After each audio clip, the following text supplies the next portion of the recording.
Hello, Michael Tellinger here. I'm talking to you from Nelspruit, Mpumalanga, South Africa.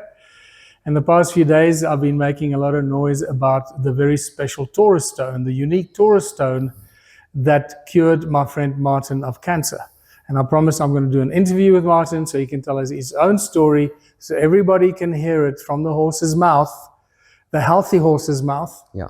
There you go. Okay. Fantastic. All right. So this is my friend Martin. You might recognize him from some of the videos that we've done with the research at Adam's calendar, the quasi-crystals that Martin discovered, and the incredible research that he's done with them.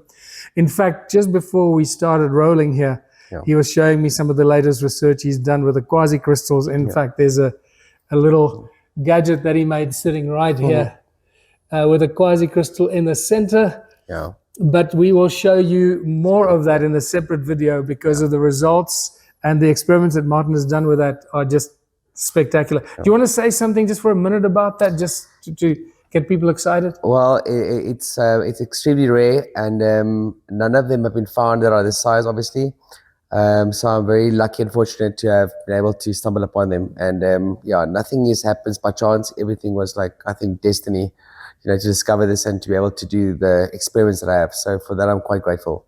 Yeah. So just to tell people, the quasi-crystals are extremely rare. Yeah, absolutely rare. There's only been a discovery once, which was done in the mountains in, I think it was Russia or something, like the mountains there, by Professor Steinhardt. He's quite famous. He actually won the Nobel Prize for his discovery.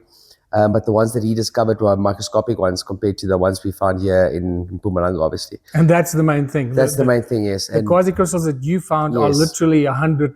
I mean, they're like, some of them are twice as big as a match head. Yeah, absolutely. I actually can compare them to like a 50 cent, which is like obviously that size. Then you can actually see the quasi-crystal quite beautifully and easily without needing a microscope like Steinhardt needed when he wrote his thesis on it. So we're very fortunate to have the size that we do. That's good. Look, we're going to get back to that and pick up on where we left off in our research or our documentaries that we made about the quasi-crystals a few years ago now. That's right. Because you've done a lot more research, a lot more, really so much more. Plus, you've been in touch with Professor Steinhardt. Yeah, exactly. I struggle to remember the university is in America, but he spoke with me about it, and he was surprised himself with the size that we have here. And he's very interested to see what we do with our experiments and so on. So I'm going to just leave that for now and until we get there before we discuss it further. You see, he might be watching, so you never know.